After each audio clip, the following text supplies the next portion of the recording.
갖고 있는 생각들을 좀 집약하고 토론을 해서 그래도 정책에 조금이라도 도움이 될 수 있는 길이 있다면 오늘 이 행사의 의미가 매우 크다고 봅니다.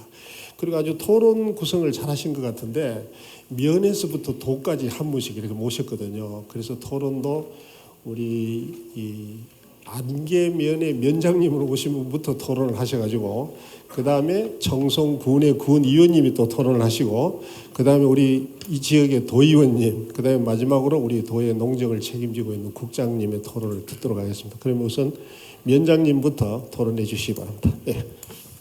예, 반갑습니다. 안개면장 안종천이라고요. 모레면 이제 2달째 안개면에서 근무하게 되었습니다. 고향은 경북 풍기입니다. 저도 뭐 시골을 사랑하다 보니까 어떻게 또 기회가 좋아서 안개까지 왔고요.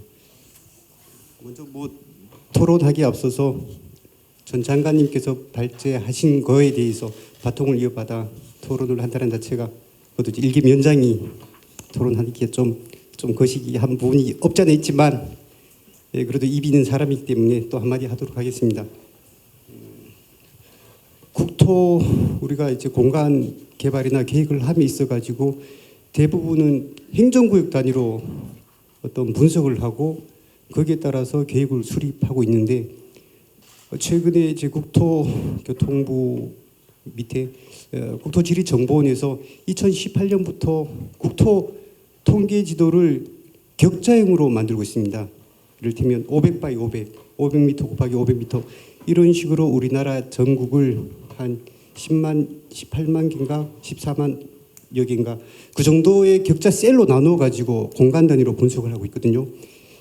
이게 제가 무슨 말씀을 드리려고 하면 이 자료를 가지고 분석을 하게 되면 우리나라의 무거주 지역 즉 사람이 살지 않는 그러한 셀이 전체 53%를 차지하고 있습니다.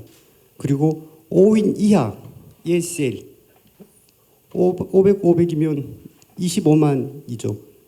그 넓은 면적에서 인구가 5인 이하인 인구 과소 지역이 한 12.7% 정도 되고요.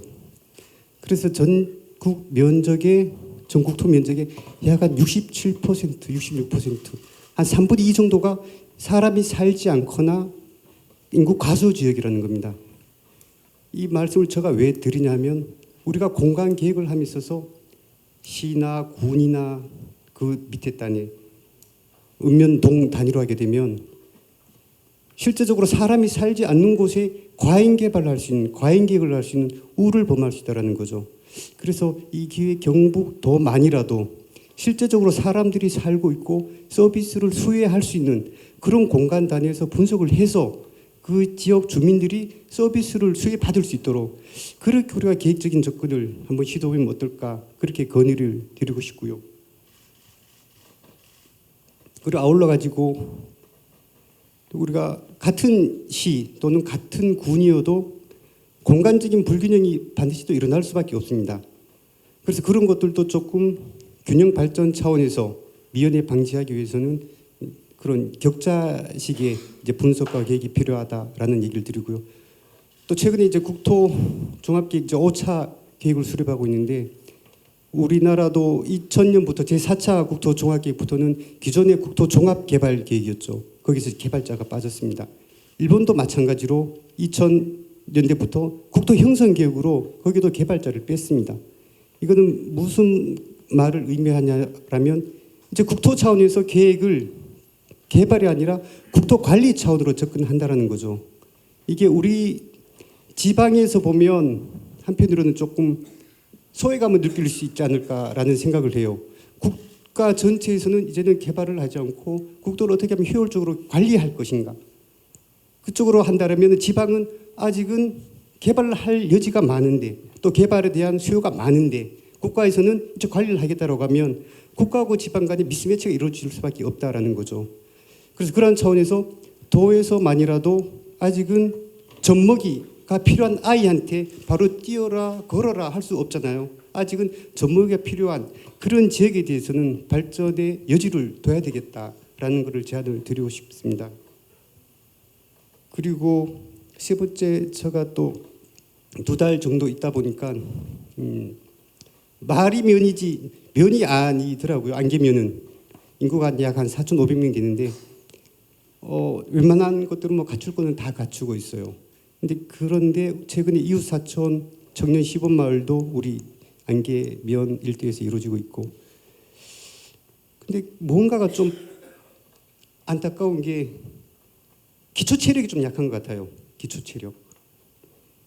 이를테면 지역 계획을 함에 있어서 어떤 특정 분야에 대해서만 주력을 하다 보면 자칫 또 다른 부분도 놓치게 되거든요. 그래서 지역이 살려면 지속 가능성을 염두에 둬야 된다라는 것을 말씀드리고 싶어요. 뭐 사회, 경제, 문화, 교육 이런 것들이 골고루 우리 사람 몸에 필요한 기초 영양소 이런 것들처럼 기초적인 체력을 지역도 갖춰야 된다는 거죠. 한 부분만 튀어나면 이게 다른 부분에 또 취약해지고, 특히 우리 농촌 사회에서는 우리가 가격 결정력에서 늘 어떻게 보면 의뢰 입장이잖아요. 우리가 리드할 수 없기 때문에 아무리 사과 가격이 좋다라고 하더라도 어느 순간에 우리 힘이 아닌 타이에 의해서 무너지게 되면 지역 자체가 위험해질 확률이 더 높아지겠죠. 그렇다면 그러한 외부 요인의 충격을 조금이라도 흡수하고 조금이라도 완충할 수 있는 다른 분야에서의 서포트할 수 있는 그러한 힘들이 필요하다는 거죠. 그래서 지속 가능성 측면에서 전반적인 분야에 대해서 한번 재검토를 전체적으로 해야 되겠다라는 것을 얘기 드리고, 또 하나 제가 이제 고민이 2달 남짓 있으면서 이게 참 포괄적인 복지가 이게 전 국토 차원에서 이루어지고 있다 보니까 어르신들 위주로 이제 많잖아요. 우리 의성만 해도 한 39% 정도 이제 노령화 비율이 되는데 자칫 자생력이 결여되지 않을까, 그게 참 제가 걱정이 되더라고요. 어떤 것들을 사업을 하면서도 좀 이것 좀 같이 해보자, 저것 좀 같이 해보자라고 하는데 받는데 이제 익숙해져 버리기 시작했다는 거죠. 이미 이것도 해줘라, 저것도 해줘라. 저는 이제 같이 해보자라는데 네가 해줘라. 이제 이런 식이 되는 게 지금도 그렇지만 앞으로는 그런 문제가 더 커지겠다라는 겁니다. 저희야 이제 뭐 세금을 또 집행해야 되는 입장이지만 최일선에서 제한된 돈을 가지고 모든 저희 면민들이 행복을 그리고 그런 만족을 체감할 수 있는 정책을 펼치려면 어딘가는 필요한 곳에 줄 수밖에 없는 그런 구조인데, 모두가 줘라 하면 참 어려움에 봉착할 수밖에 없겠다, 그런 걱정을 하고 있습니다. 그래서 또 하나 제안을 드리고 싶은 거는 아까 격자와 아울러 가지고 컴팩트하고 네트워크, 일본의 국토 형성 계획에서 그거를 매우 중요시하고 있거든요. 제한된 공간을 컴팩트하게 만들어 보자라는 거죠. 압축 도시죠. 농촌도 마찬가지로.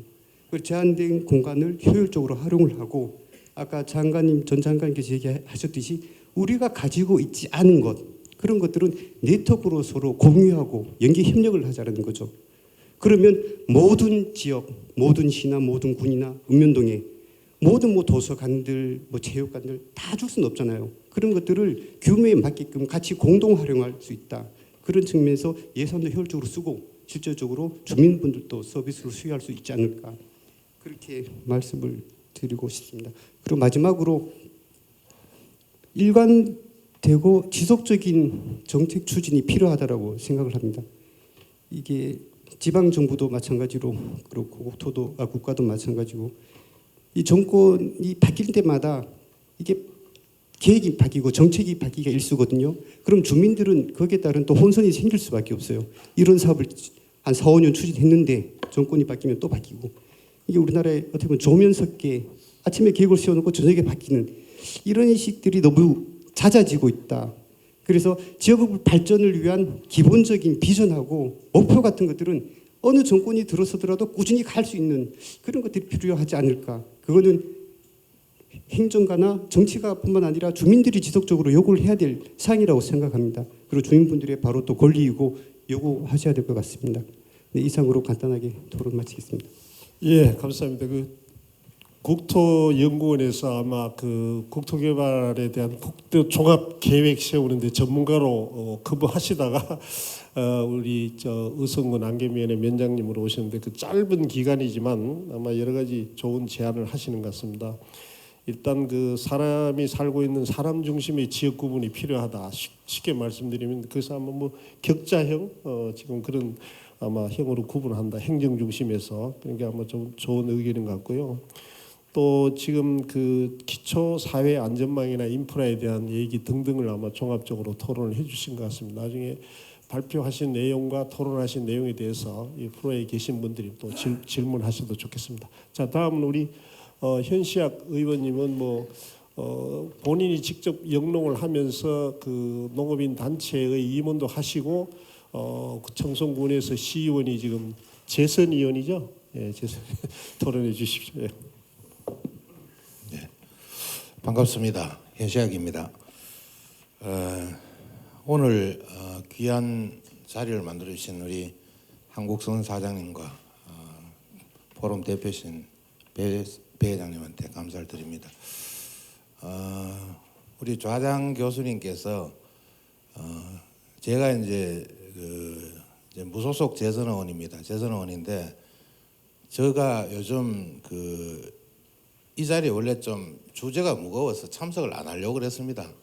제가 농사를 짓고 있고 제가 농사꾼 그거 하나 가지고 이제 재선 의원이 됐는데 시골 제가 사는 동네를 보면은 참 책임이 무겁다 이런 생각을 먼저 하게 됩니다. 오늘 우리 존경하는 이동필 장관님께서 지방 소멸 또 농촌 살리기 옛날에 생각나시겠지만 지역마다 보면은 농촌 살리기 운동 본부 그러고 그게 이미 있었는데 요즘은 이제 심각한 게 인구가 계속 줄어드니까 여러 가지로 이제 행정에도 제약이 있고 또 지역에 저희 선출직들이나 시장 군수님들이 행정안에도 굉장히 고령화되어 있으니까 좀 어려움이 있습니다. 그래서 제가 현장에서 농사를 짓고 있으면서 생각나는 것 그리고 제가 지금까지 숙제로 계속 남아있는 부분을 한 4가지 정도만 말씀을 드리고자 합니다. 첫 번째는 보조금 문제입니다. 여기 이제 공무원 우리 이제 농축산 유통국장님도 와 계시는데 제가 이제 공무원들 보고 이제 늘 하는 얘기는 코디네이터가 좀 되었으면 좋겠다. 소위 말하는 아까 전에 자료에 6차 산업 하려고 들고 가면요 실적 없어 안 된다 그럽니다. 대만 공무원이 실적 있습니까? 이런 거 물으면 안 됩니다. 자격이 안 됩니다. 그래서 아까 전에 칸막이라는 말씀도 굉장히 와닿았고요. 보조금을 주는 게 맞는 것인가? 저는 뭐 단적으로 이런 얘기 잘못하면 농민들한테 맞아 죽겠지만은 그래도 70%는 보조금을 없애야 된다고 보는 사람 중에 한 사람입니다. 지금 이제 전라남도 아시다시피 해남하고 청송하고가 이제 농민수당이라고 직업이 이제 청송은 내년부터 됩니다만은 수당 명목으로 변경시키는 게 안 좋겠느냐 이런 생각을 갖고 있고요. 그다음에 이제 시범사업 같은 경우에는 좀 늘려야 된다. 아까 전에 그 장관님이 어떤 거는 70% 보조주고 어떤 거는 50% 보조준다는 게 그런 얘기거든요. 그래서 단적인 예로 뭐 유해조수를 산림과에 신청하면은 60% 보조가 되고 FTA 사업을 하면 50%가 보조된다. 뭐 이런 부분들입니다. 그래서 보조금에 대해서 일례로 올 초에 서리가 왔습니다. 전국적으로 많이 서리 복구비가 추석 전에 지급이 됐는데 그것 때문에 지금 전화를 많이 받습니다. 왜 저 집에는 100만 원 주는데 우리 집에는 50만 원밖에 안 주노? 이런 얘기들 하거든요. 이제 보조금을 주니까 이제 민원이 야기되는 부분이 있습니다. 그래서 그 보험이나 이런 부분에 대해서도 정확하게 그걸 볼 수 있는 사람들이 잘 없습니다. 그래서 전문가들이 좀 있어야 되는데 그런 부분이 보조금으로 생겨서 민원이 야기되는 부분도 아마 우리 농촌 살리기에 충분한 제목이 된다고 봅니다. 두 번째는 과연 저도 농사를 짓지만은 늘 이제 그 모토가 이렇습니다. 우리 국민들의 먹거리를 안전한 먹거리를 제공한다. 생명산업에 기여하고 있다. 마음으로는 그렇죠. 근데 지금은 먹고 살아야 됩니다. 먹고 살아야 됩니다. 그것은 옛날에 어느 한 시대에 신토 부리 가지고 몇 년을 좀 나쁜 말로 하면 울가먹었습니다. 신토 부리 가지고. 지금 국민들 신토 부리 가지고는 효과가 없습니다. 감동도 없습니다. 그래서 패러다임이 조금 변할 필요가 있는데 80세 이상 어르신들이 농사를 계속 짓게 버려둘 것인가? 이런 부분도 굉장히 한번 고민해 볼 필요가 있다. 시골에 80세 이상 농사 짓는 분들 많이 있습니다. 그나마 외국 인력들이 있어서 이제 불러가지고 돈만 주면 일 되니까. 하지만 우리 앞에 말씀드렸던 보조금 문제나 뒤에 이 부분하고 어느 정도 일맥상통이 됩니다. 그래서 농민수당으로 커버할 수 없을까? 대신에 우리 청송 같은 경우에도 회의를 한 서너 번 했습니다마는 매년 35억 정도의 군비가 들어갈 걸로 지금 그 재정 수요를 그렇게 파악하고 있는데 결국은 이제 정부에서 국가에서 농민수당을 주는 게 맞다고 생각을 합니다. 그런 부분은 그렇게 또 한번 제안을 드리고요. 그 다음에 이제 우리 아까 전에 벨리, 애플 벨리나 이런 부분을 저도 좀 보조에 길들여진 사람 같아요. 이동필 장관님이 애플 벨리 얘기 아까 전에 하셨는데 순식간에 머릿속에 뭐가 떠오르냐면은 저거는 보조를 얼마 받아야 저 정도 사업이 될까 이런 생각을 했습니다. 길들여져 있다는 얘기거든요. 그래서 굉장히 좋은 아이디어라고 생각을 합니다. 대신 아마 하부 단위에서 치고 나가기는 굉장히 무거운 주제다. 그래서 어느 정도 도 단위에서 기획을 좀 하시고 지방에 자문을 좀 받아서 하는 게 좋겠다 이런 생각을 합니다. 또 하나는 우리 이제 귀농귀촌 문제가 굉장히 이제 실제로 뜨거운 감자입니다. 지역에 보면은 이제 많은 민원들이 잘 하시는 분들도 있지만은 아까 이제 관용, 포용이라는 단어를 쓰셨는데 지역에 동네에 와서 말썽 부리면 그게 안 됩니다. 실제로 안 되는데 인구는 늘리려고 그러고 또 농촌을 살린다 그러는데 제가 생각하는 두 가지는 굉장히 이게 종교 외에는 방법이 없다고 생각합니다.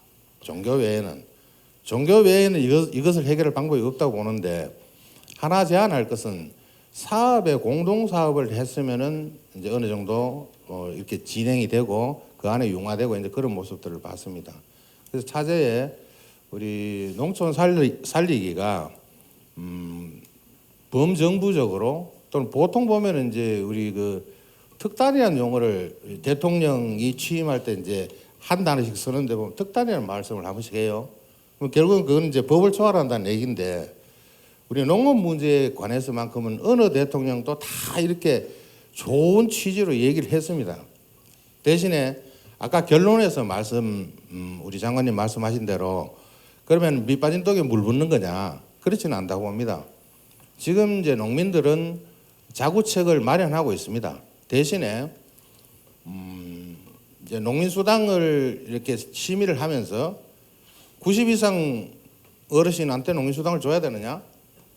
그 다음에 미성년자한테 줘야 되느냐? 이런 이제 많은 문제들이 있습니다. 대신에 우리가 지역에 어느 정도 관심이 있는 사람이라면은 농촌 살리기에 필요한 우리 의지, 그다음에 자립심, 방금 우리 안계위원장님이 말씀하신 자생력 이런 부분은 서로 주민들 스스로가 가지고 있지 않으면은 농촌은 정말 더 어려워질 거다. 일례로 재밌는 얘기는요. 제가 학교를 마치고 시골에 들어가서 이제 농사를 지은 지 한 25년 정도 되는데 지금쯤 되면 저희 동네에 사람 아무도 안 살고 다 돌아가실 줄 알았어요. 아까 전에 그런 얘기를 했잖아요. 어느 군이 먼저 어느 면이 먼저 정말 소멸될 것인가. 근데 결국은 한 반텀은 또 귀농해가지고 또 그대로 있습니다. 제가 사는 동네가 한 25호 정도 되는데 지금 거의 그대로 있거든요. 근데 어느까지 하한선이 내려가면은 정체되기 마련인데 조금 전에 이제 우리 좌장 교수님하고 그 청년 유입에 대해서 이제 여러 가지 이제 사회적 그 기능들 이런 부분에 대해서 사업적으로 같이 고민을 할 필요가 있다 이런 대화를 나눴습니다. 여기 계신 모든 분들이 같이 관심을 가지고 우리 지방 소멸 안 되도록 그렇게 했으면 좋겠고 저 또한 오늘 이제 좋은 공부하고 의지를 새로 다졌습니다. 경청해 주셔서 고맙습니다. 예. 감사합니다. 이제 그 청송군의 그 현직 의원 활동을 하면서 영농을 하시니까 아마 오늘 정책적으로 말씀드리는 건 되게 아마 체험적으로 본인이 느끼고 생각했던 얘기를 하신 것 같습니다. 이 보조금 문제는 아마 농정 당국에서도 여러 가지 검토를 하고 있는 문제인데 아마 유사한 내용을 지금 말씀하신 것 같고 또 지난번 제가 국회에서도 그런 얘기했습니다. 농업인을 직업인이라고 보느냐. 오늘날의 직업인이라는 건 적어도 두 가지 요건은 충족이 돼야 된다. 첫 번째가 하나는 매달 봉급이 있는 게 직업인이고 두 번째는 정년이 있는 게 직업인데 어떻게 농업인은 봉급이 없고 정년이 없어도 이걸 직업인이라 할 수 있느냐 뭐 이런 걸 가지고 제가 문제 제기를 한 적이 있는데 뭐 그런 말씀이 포함된 그런 내용을 말씀한 것 같습니다. 여러 가지로 고맙다는 말씀을 드리고 다음은 우리 안동시에서 시의원으로 활동하시다가 현재는 도의원이죠, 그죠? 도의원으로 진출하신 우리 김성진 도의원님 토론이 있겠습니다. 예. 예, 소개받은 김성진입니다. 참 어려운 문제입니다. 어쩌면은 이렇게 앞에 계시는 우리 청중들께서는 직접 농사를 하시기보다는 지방 소멸 또 이렇게 농촌의 현실에 대해서 마음으로 같이 이렇게 안타까워하고 뜻을 같이 하시는 분이 많이 계신 것 같습니다. 어쩌면 농사를 지으시는 분들은 그냥 세월이 어떻게 되었든 그냥 농사를 짓고 계시죠. 우리를 이렇게 한번 살펴보면 특히 우리 경북 북부 지역에 예를 들면 대부분의 이렇게 이 시군의 어떤 도시들 그 상황들을 보면은 애초에는 이 군 소재지가 있고 면 소재지가 있어요. 그런데 그 읍면의 소재지들까지도 우리가 60년대, 70년대만 해도 하나의 어떤 경제가 자립이 되는 이런 상황이 있었죠. 그러다가 장날이 되면은 군의 소재지로 나왔어요. 장도 보고 때로는 면 단위에도 한 반 이상은 면 단위의 소재지 장이 서기도 하고 했는데 지금은 아마 이 제대로 장이 서는 읍면 단위는 거의 없어지고 군 단위의 어떤 소재지에도 장날 이렇게 보면 잠시 오전에 잠깐 장이 서는 그런 군들도 많죠. 1960년대부터 이렇게 인구가 외지로 이렇게 유출되면서 2000년대 초반까지 대개의 경우 보면은 연 1% 내지 많게는 5, 6%까지 외부로 쭉 유출이 되었어요. 그런데 유출이 계속되다가 2000년대 초반에 들어오면서부터 이제는 더 나갈 사람이 없어요. 더 나갈 사람이 있으면 계속 이 감소 속도가 빨라질 텐데 나갈 사람이 더 이상 없는 거죠. 그래서 거의 정체되어 있으면서 아주 적게 줄죠. 자연 감소하고 일부는 이제 기농 기촌으로 돌아오는 이런 상황이 현재 한 10년 내지 15년 정도 쭉 지속적으로 이렇게 되고 있는데 이런 데 대한 어떤 현 상황에 대한 진단 아주 쉬워요. 통계적으로 명확하게 나와 있어요. 이 진단을 가지고 안타까운 마음을 우리가 이야기할 때는 아주 편해요. 그런데 그 진단이 되면 그 다음에 대책이 있어야 되잖아요. 중요한 것은 이 대책들이 지방 소멸이 결국 인구 감소, 저출산 문제라고 하고 거기에 따라서 농촌이 사느냐 죽느냐 문제라고 할 때 출산 문제와 농촌을 살리는 문제에 대한 대책은 숱하게 쏟아지고 숱한 예산이 투입되고 하지만 현재도 계속 그 문제는 지속되고 있고 개선되리라고 기대하는 쪽보다는 이 문제가 더 악화될 것이다, 더 심각해질 것이다 하는 쪽으로 훨씬 많죠. 그렇게 생각하는 분들이 훨씬 많은 거예요. 여기에 이제 어려움이 있죠. 어쩌면 출산 문제 측면에서 보면은 저는 가장 두렵게 생각하는 것이 이것이 하나의 사회 풍조가 아닌가. 어떤 대책도 먹혀 들어가지 않은 어쩌면은 이 젊은이들의 하나의 사회 풍조. 이 풍조를 만들어 가는 데는 결국은 우리나라 전체의 어떤 상황들이 그 풍조를 만들었다. 이렇게 볼 수 있죠. 농촌 역시도 어떤 의미에 보면 지금 농촌의 일정 부분 이 고소득 또 기계화 영농 하는 쪽으로 보면 정말 이제 농촌에 들어오면 뭔가 희망이 생길 것 같은데도 그나마 있는 농촌 지역에 있는 젊은이들이 떠나가는 거죠. 그 젊은이들이 볼 때는 일정 부분 하나의 풍조가 있는 거예요.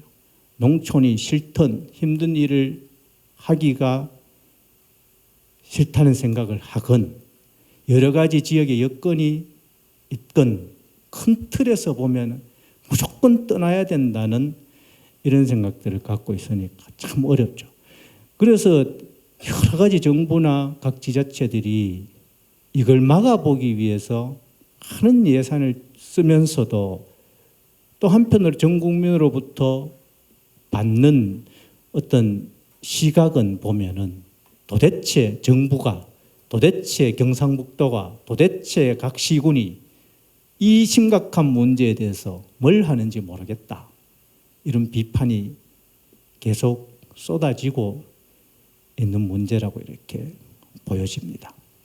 그런 가운데서도 그렇다고 가만히 이 상태로 손 놓을 수는 없는데 그 하나의 어떤 문제로서 나온 것이 어떤 게 있는가 하면은 도시인들이 농촌으로 와야 된다. 이런 측면에서 보면은 여러 가지 양도세 부분이라든가 이런 것들이 지금 국회에서 논의 중에 있죠.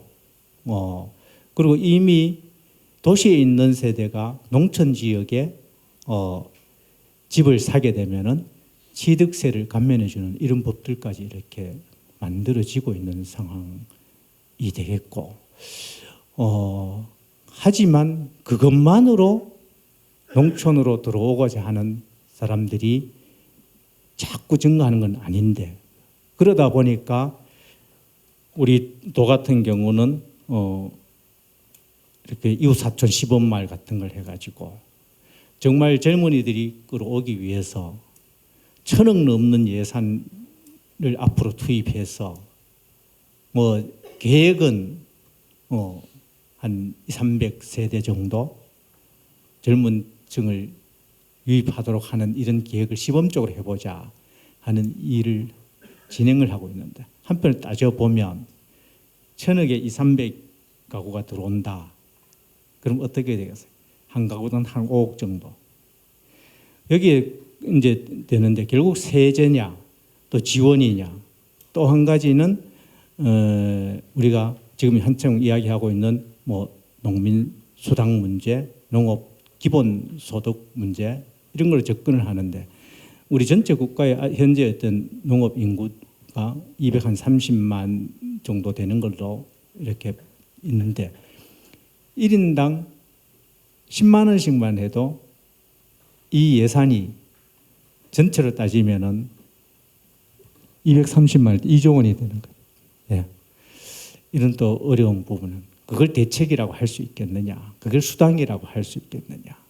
거기다가 일정 부분 좀 규모가 작은, 인구가 뭐 한 2만 전후 되는 또 군 단위는 어쩌면 이 제도가 예산상으로 보면은 시행하기 쉬운데, 안동처럼 이 인구가 많아서 농촌 인구가 상대적으로 많은 것 같은 경우는 이 예산에 상당 부분 많은 돈이 들어갈 때 나머지 자영업을 하시거나 전체적인 고령화는 비슷하게 돌아가는데 이런 분이 과연 동의를 할까, 시민이 동의를 할까, 이런 부분들도 여러 가지 걱정되는 일들이 있죠. 그리고 이제 우리 지역에 보면은 이 후계 영농인, 그러니까 젊은 층들이 부모의 대를 이어서 농사를 짓는다고 할 때, 아니면 젊은 층들에 대한 어떤 농업 이 기촌 기농에 대해서 지원을 주고 그들이 요구하는 사업들을 해줄 때 기존에 농사를 짓고 있는 분들, 말하자면 50, 60, 70대 분들에 비해서는 평가를 할 때에 일정 부분 가점을 주는 부분들이 있어요. 이런 부분에 대해서도 기존에 농사를 짓고 계시는 분들은 저항이 있는 거예요. 왜 우리하고 가치 평가를 안 하고 차별을 두느냐. 이런 가운데서 또 이렇게 시군정 농업 대책을 펼치는 것도 굉장히 어려움들이 있는데, 거기다가 이제 우리가 농업 부분이 차지하는 비중 중에서 요즘 경제적인 효과들을 많이 이렇게 이야기하고 그게 정말 중요하고 식량 작업 문제나 식량 자원 문제도 중요하지만 그와 더불어서 또 중요한 것이 어쩌면은 이 국토 전체를 가꾸어 나간다 하는 부분도 굉장히 중요한 가치를 갖고 있거든요. 그러면 이 농토가 이 골고리 있는 농토들이 정상적으로 어떤 경작지로서의 어떤 위치에 있을 때와 묵어서 황무지가 되고 할 때에 이런 것에 대한 어떤 여러 가지 이 국민 정서에 미치는 부분도 같이 고려되어야 되고, 또 시골에 이렇게 들어 정착을 하고자 하면 기존에 있는 이 부락이 이미 빈집이 많고 해서 그 동네에는 들어와서 살기가 너무 환경적으로 열악한 곳이 많고, 또 이렇게 뭐 축산으로 인해서 아니면 요즘 같이 또 뭐 신재생 에너지 하나였던 뭐 태양광 이런 형태로 인해서 농촌 환경이 이렇게 굉장히 열악해서 조금 퇴직 이후에 기촌을 하겠다 하는 어떤 조금 일정 중년 이상의 분들이 이 시골로 다시 농촌 지역으로 돌아오는 것이 어려운 상황, 이런 것들이 각기 맞물려 있다 보니까 대책을 수립하기도 어렵고 그 수립을 해서 효과를 보기가 어렵고, 해놓고 나면 예산은 집행되는데 또 실효성은 없어지고 하니까 참 어려운 입장이다. 그래서 저도 이 자리에서 뭘 했으면 좋겠다, 어떻게 하면 좋겠다 하는 말씀을 드릴 수 없는 것이 참 한편으로 저도 답답하고 스스로의 한계입니다. 그런 가운데서도 오늘 이런 자리가 있어서 이렇게나마 현실이라도 한번 짚어본다, 이런 차원에서 말씀을 드렸습니다. 감사합니다. 예, 고맙습니다. 이 짧은 기간에 아마 이 인구 감소와 고령화에 대한 여러 가지 아마 정책을 의회에서 많은 고안을 하시고 또 문제점도 지적하시고, 그 어려움이 많다는 것은 이제 그만큼 공부를 많이 하셨고 정책 개발에 그만큼 많은 노력을 하셨다, 이렇게 이해가 됩니다. 자, 이제 지정 토론은 마지막으로 아까 사회자가 50분까지 꼭 마치라고 그랬는데 부득이 조금 시간이 좀 지나겠습니다. 우리 김종수 국장님 요새 돼지 열병 때문에 아마 밤낮 다니시고 잠도 못 주무실 싶은데 마지막 토론해 주십시오. 예. 예, 반갑습니다. 농축산유통국장 김종수입니다. 오늘 뭐 이렇게 뜻깊은 자리를 만들어 주신 우리 한국선 대표님께 진심으로 감사한 말씀 먼저 드립니다. 제가 이제 오늘 아까 이동필 전 장관님께서 우리 이 현황에 대해서 설명을 하시다 보니까 저도 농업을 담당하는 공무원 한 사람으로서 참 어떤 면에 있어서는 많은 반성도 있고 또 어떤 면에 있어서는 또 현실의 어떤 벽, 이 부분에 있어서도 상당히 제가 어떻게 뚫고 가야 될 것인가에 대한 이런 부분들을 생각하는데, 제가 20년 전에 사실은 현장에서 면장을 만 4년 하고 다시 도로 들어와서 또 도에서 과장을 하다가 또 영천시라는 또 기초자치단체에 또 가서 또 현장을 근무하고 또 다시 이제 도청으로 와서 2년 3년 전에 농림국장을 하다가 다시 또 이제 두 번째로 농림국장을 맡고 있음에도 불구하고 제가 이런 생각을 들었습니다. 아까 우리 안김 위원장님 모셨습니다만은 제가 만약에 다시 면장을 하더라도 과연 잘할 수 있을까? 이게 이제 그때는 사실은 20년 전에는 경험이 부족해서 못했던 부분들, 이 부분들에 대해서는 내가 좀 더 잘할 수 있는 거 있을지 모르지만 지금 이제 농촌의 어떤 현실에서 가연 지역에서 어떤 역할을 해야 될 것인가, 또 어떻게 우리가 농촌을 바꿔 나갈 수 있을 것인가 하는 이런 부분에 있어서는 참 어려운 문제다 이런 생각은 지금도 듭니다. 물론 이제 우리가 다 알다시피 이제 결국은 농촌 인구 소멸이라는 것은 결국은 농촌 지역에 오지 않는다는 문제인데, 그게 결국 첫 번째는 소득의 문제, 두 번째는 교육의 문제, 세 번째는 문화시설에 대한 문제가 일반적으로 다 알고 있는 사실들입니다. 그래서 그런 어떤 부분들에 있어서 첫 번째 이제 아까 우리 전 장관님께서 말씀하신 농가 소득의 문제도 사실은 우리가 이제 이 도시근로자 평균 소득에 대해서는 정부가 발표를 할 때 그 지역별로 이렇게 앞에 화두에 나오진 않습니다. 그때도 만약에 도시근로자 평균 소득을 지역별로 한다면 또 경남이나 경북이나 전남이나 또 가장 밑에 있을 것이죠. 그러나 우리가 일반적으로 농가 소득을 발표를 할 때 보면 사실은 경기 또 제주도를 제외하고는 사실 다 비슷비슷합니다.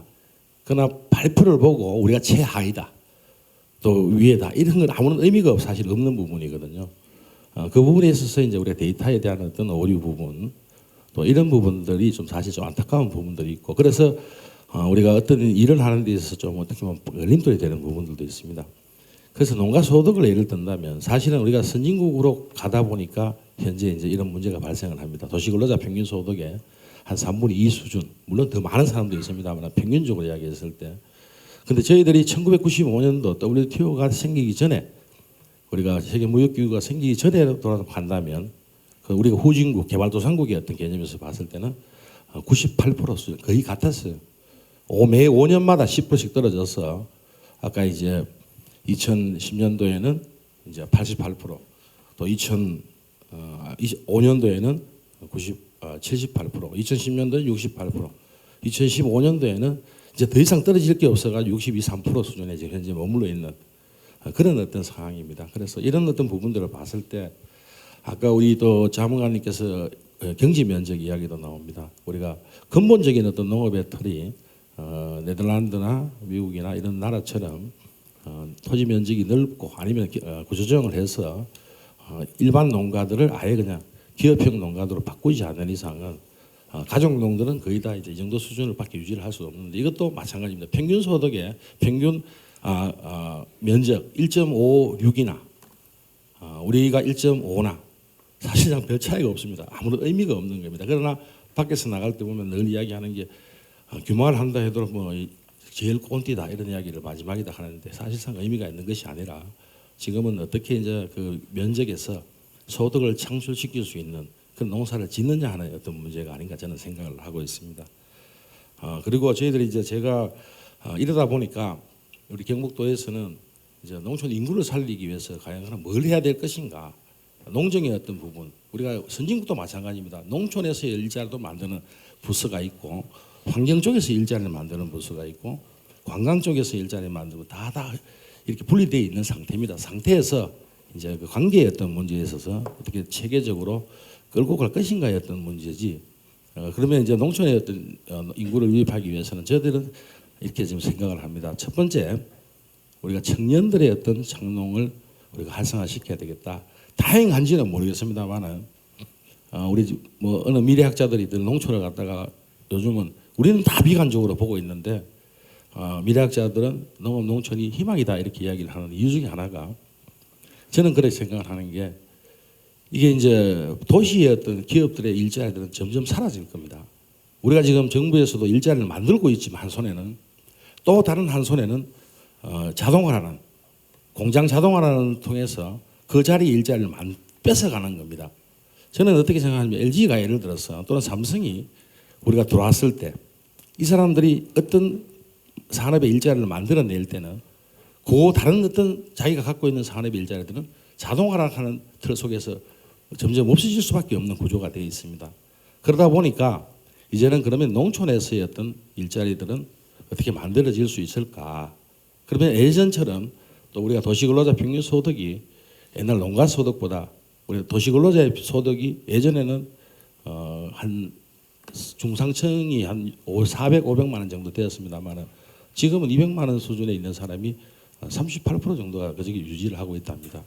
그러다 보니까 이제 농업에서의 어떤 경쟁력 문제가 오히려 여기서 농촌에서 더 소득을 올릴 수 있는 청년의 어떤 일자리들이 만들어지지 않나 이런 생각을 하고 그 부분에 있어서도 저희들이 기존에 있는 영업인들하고의 어떤 차별성 문제 때문에 또 이렇게 불만을 가지는 분들이 있습니다만은 그러나 그런 어떤 청년들이 들어올 수 있는 다양한지는 모르겠습니다만 최근에는 좀 더 증가되는 어떤 추세에 있다 이런 말씀을 드리고 그래서 그런 어떤 부분에 있어서 우리가 청년을 어떻게 끌어들일 수 있을 것인가의 문제. 두 번째 이것도 어떻게 보면 귀농귀촌의 어떤 문제도 청년의 농업과 연계되는 부분도 있습니다만 지역 민가의 어떤 부하가 있습니다만 그래도 귀농귀촌을 끌어들일 수 있는 어떤 전략적인 부분.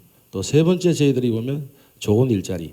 농식품 기업이 이제 그래도 부가가치는 좀 더 낮을지 모르지만 어떻게 보면 일자리를 나눈다는 측면에서 볼 때는 우리가 더 많은 일자리를 만들고 있는 상황입니다. 예를 들어서 IT나 자동차의 경우에는 우리가 10억을 투입했을 때 5, 6자리밖에 못 만들지만 농업인 농식품 기업은 18명 정도의 3배 이상의 정도의 일자리를 만들기 때문에 일자리를 나눈다는 측면에서 볼 때는 오히려 농식품 기업 특히 이제 메이드 인 코리아의 어떤 제품들이 세계적으로도 인기가 있는 상황에서 그런 어떤 지역의 특산물을 갖고 제대로 된 어떤 농산물을 만든다면 또 가공해서 제품을 만든다면 그게 또 우리 지역의 어떤 부가를 창출시키는 그런 자리를 만들어진다면 또 농촌이 그래도 살아나는 길이 되지 않나 생각하고 네 번째로는 사실은 이제 우리가 문화복지 파트가 됩니다만은 그 중에서도 이제 우리가 희망적인 부분 중에 하나가 최근에 이제 애들 넣는 숫자가 0.98인데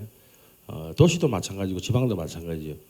이제는 앞으로 20년 뒤의 모습에서는 지금은 어떻게 보면 명문대가 가야지만이 좋은 자리를 가지는 어떤 직장을 가지는 시대가 되지만 향후 30년, 20년 뒤의 모습은 어떻게 보면 로봇이 AI가 다 지배를 할 거예요.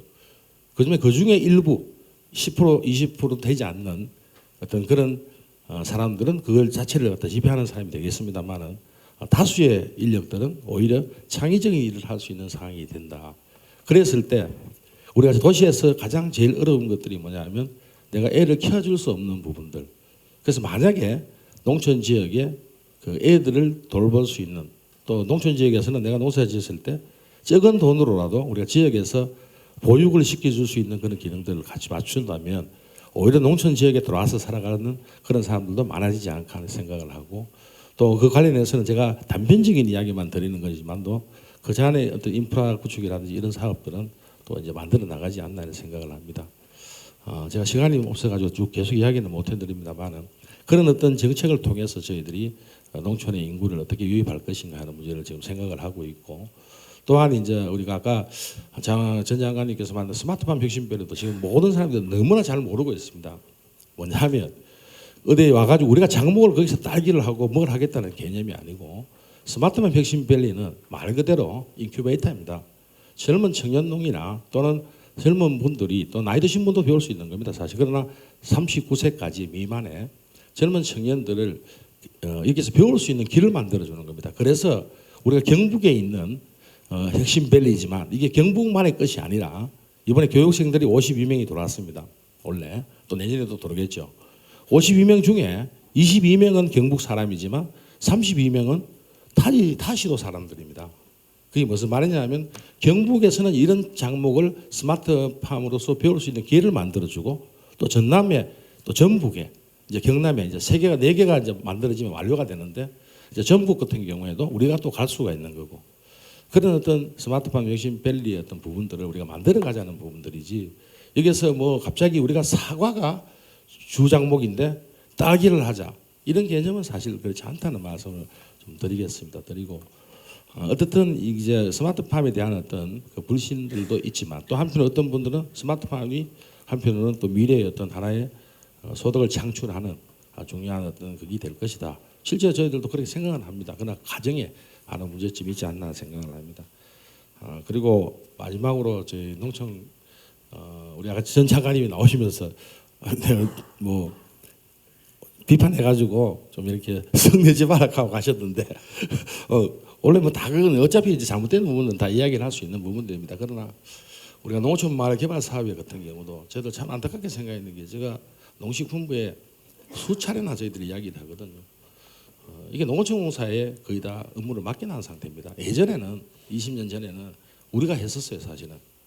근데 이걸 다 그걸로 맡겨놓은 버리고 되다 보니까 많은 지방 분권인데 우리가 관여할 수 있는 부분에 있어서 좀 부족한 부분들이 있다 이렇게 말씀을 드리고 앞으로 그렇더라도 하여튼 우리 도에서는 그 농업이라는 업과 농촌이라는 어떤 부분 또 농민이라는 어떤 부분에 있어서 하여튼 어떻든 경상북도가 전국에 그래도 가장 앞서는 도로 이렇게 노력을 하겠다는 말씀을 드리고 하여튼 부족한 부분에 있어서는 제가 많이 배우고 또 많이 반성토록 하겠습니다. 예, 고맙습니다. 예, 감사합니다.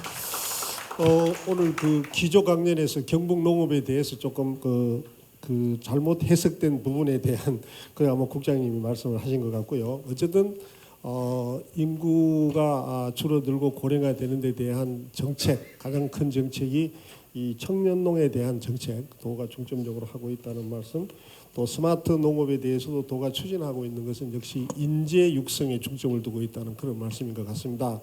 시간은 한 10분 정도 조금 더 오버가 된 것 같은데 모처럼 오셨으니까 여기까지가 저는 뭐 군위까지 가야 됩니다만은 일이 모였으니까부터 하실 얘기 있으면 좀 더 하는 게 좋을 것 같은데 오늘 이 자리에 지금까지 앉아 있게 된 것은 이 질문하려고 있었다. 질문하실 분 하셔도 좋습니다. 스마트 농법 이것을 좀 더 강화하면서 보편화시키는 것이 중요하다. 시골에서 농사 짓는데 힘들지 않고 사람이 인간같이 생활하면서 농사 지을 수 있는 이 방법이 중요하다는 생각이 들고요. 그다음에 또 하나는 지역별 토지 공개념으로 인한 이스라엘에서 지금 실시하고 있는 기부지 형태의 협동농장 그렇게 해서 지역별로 그것을 묶어가지고 지역의 주민들과 외지에서 오는 사람들 농장의 협동농장의 농원으로 함께 묶어서 갈 수 있는 이런 방안도 좋지 않겠나 이렇게 생각되어집니다. 그래서 그런 지역에 일정한 금액을 개인이 투자해서 토지 공개념 형태로 한 지역을 묶어서 살아갈 수 있는 방법도 하나의 대안이 아닌가 이렇게 제안을 해봅니다. 감사합니다. 영주 같은 경우에는 30% 이상이 소백산 국립공원으로 기속이 돼가지고 거기 재산권을 하나도 못해요. 문짝이 뭐 잘못돼도 하나 손도 못 대고 만약에 정부가 그렇게 개인의 재산권을 보호해주지 못하면은 그 재산권을 못 쓰는 만큼 거기에 대한 온당한 그 보상이 있어야 된다고 생각해요. 도시에는 조그만한 짜투리 땅도 다 개발합니다. 근데 시골 사람은 왜 정부에 묶여갖고 그걸 못 쓰느냐는 거죠. 그래놓고 지방 소멸을 고민한다는 거는 조금 우리가 생각해봐야 될 부분이고 또 하나는 노령화, 고령화 이런 얘기 많이 하는데요. 평균 수명이 60, 70일 때를 기준으로 해서 60세, 65세 노령화, 고령화로 한다는 거는 지금 100세 시대에 있어서 안 맞다는 얘기죠. 그래서 엄청 농촌을 가망이 없고 희망이 없는 도시로 만든다는 거예요. 노령화, 고령화 되어 있다. 그래서 소멸될 것이다. 이거. 그 다음에 저는 스마트 농법이라 그러는데요. 스마트 농법이 큰 대농들이 짓잖아요. 그러면 뭐 이안기에다가 뭐 AS기에다가 뭐 오만 기계가요. 농사하는데 그 농기구 값이 엄청나요. 그럼 소농을 어떻게 할 거냐? 팔로도 없어, 기계도 없어.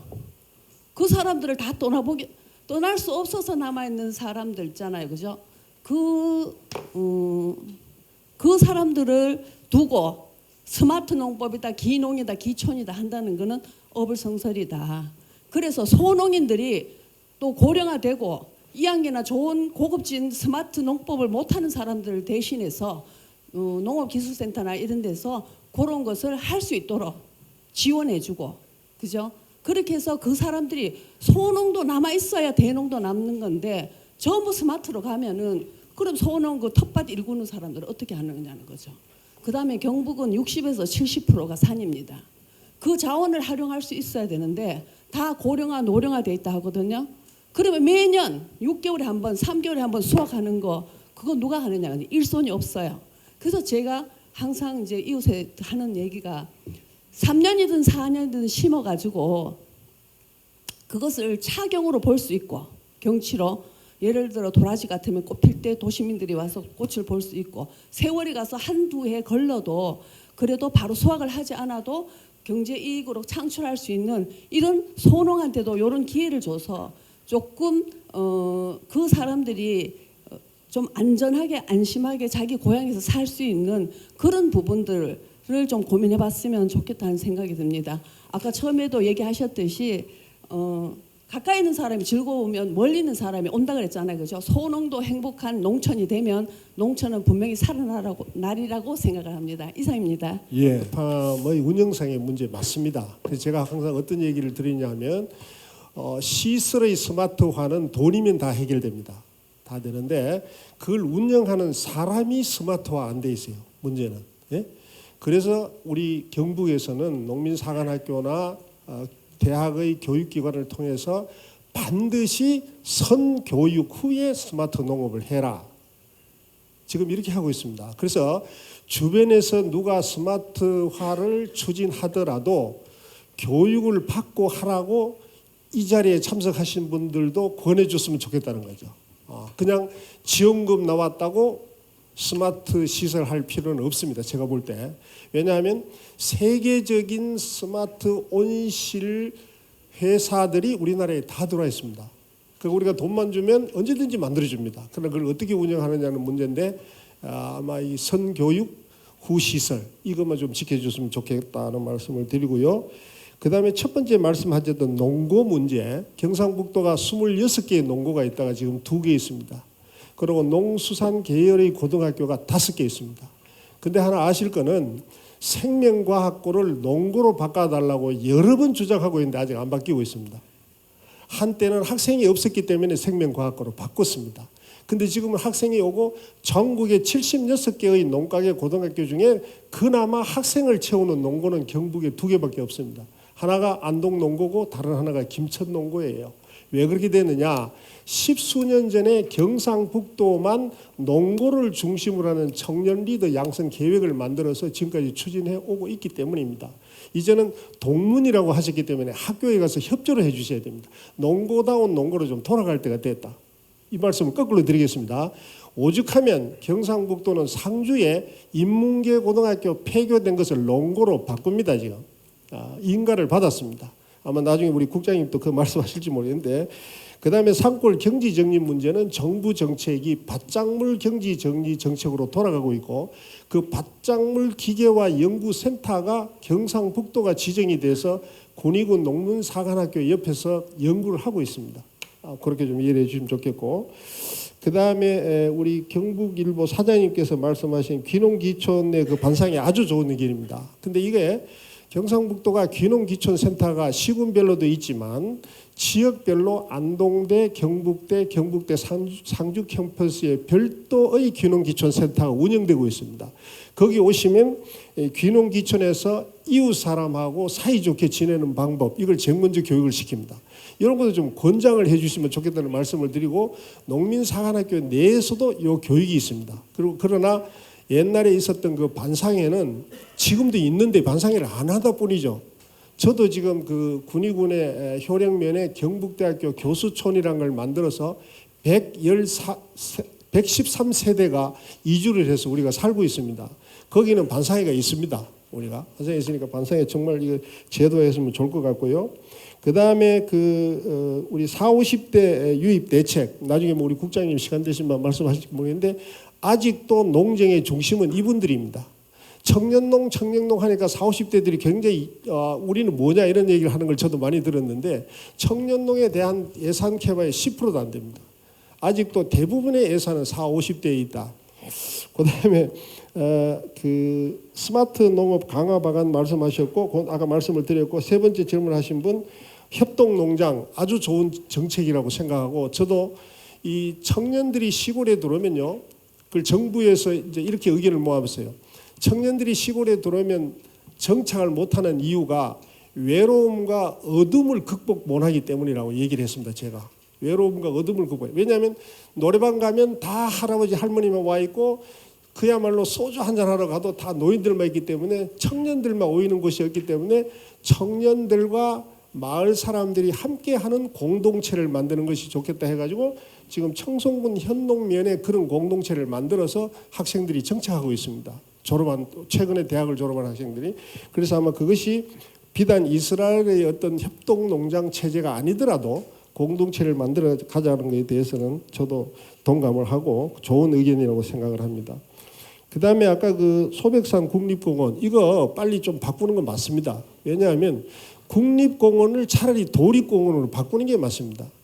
국립공원을 만들어 가지고 재산권 행사를 못하게 묶어 놓지 말고 묶는 거는 좋은데 묶었으면 개발 부담금이라도 내한테 줘야 된다는 거죠. 지금 그 말씀이죠. 예, 맞습니다. 근데 이거를 주장을 그곳에 사는 분들이 협력을 해가지고 주장을 해줘야 돼요. 예. 그 안에도 의견이 분분하단 말입니다. 그 안에도. 그래서 아마 이 부분들은 국립공원이 아마 청송도 마찬가지입니다. 주황산을 지킨 거는 청송군민인데 관리는 국립공원관리공단에서 하거든요. 그러면 그 공단에서 청송군에 이익을 뭘 주느냐 이걸 생각해 보면 알 거죠. 소백산하고 똑같잖아요, 그죠? 그런 문제를 말씀하신 것 같고, 그 다음에 그 고령화 문제는 제가 시간이 자꾸 갑니다. 한 문제 말씀드리면 맞습니다. 지금 60세까지 인생으로 봤을 때 우리가 청년이 29세까지인데 작년에 하버드 대학 생물학 팀들이 내놓은 게 있습니다. 이제 59세까지가 청년이랍니다. 청년. 그리고 작년이 79세. 우리가 말하는 경로 세대가 80세 이상이랍니다. 그러니까 앞으로 우리 정책도 그렇게 맞춰가야 되라고 봅니다. 그 다음에 스마트 소농에 대한 대책하고 있습니다. 왜냐하면 농기계 문제가 지금 우리 도에 57군데 있습니까? 농기계 임대 사업장이 있습니다. 그래서 우리가 농기계를 빌려 쓰도록 했고 소농 문제 때문에 로컬 푸드라는 것도 하고 뭐 여러 가지를 지금 하고 있고 또 뭐 푸드 플랜이라는 것도 하고 있습니다. 이제 안동시도 곧 할 것 같은데 여기는 중소농만 참여하는 게 원칙입니다. 그러니까 이런 정책들은 되는데 우선 제가 시간이 없기 때문에 제가 아는 범위에서 말씀을 드렸는데 국장님이 뭐 추가로 더 하실 말씀 없나요? 예? 예. 예, 그렇습니까? 됐습니까? 자, 그러면 예, 한 가지 하십시오. 안 그래도 뭐 지금 저희들 그 농촌의 기농기촌 문제가 사실 중요하면서 또 아까 불안 문제가 있어서 원래 저희들 처음으로 기농인하고 주민 융합 서비스 교육을 한 150회를 한번 시험적으로 했는데 상당히 효과가 있는 걸로 지금 나타나고 있기 때문에 어떻든 뭐 그 부분들이 같이 이렇게 모일 수 있는 기회, 그래서 같이 교육을 받을 수 있는 기회를 좀 더 확대 대전을 하겠다는 말씀을 드리겠습니다.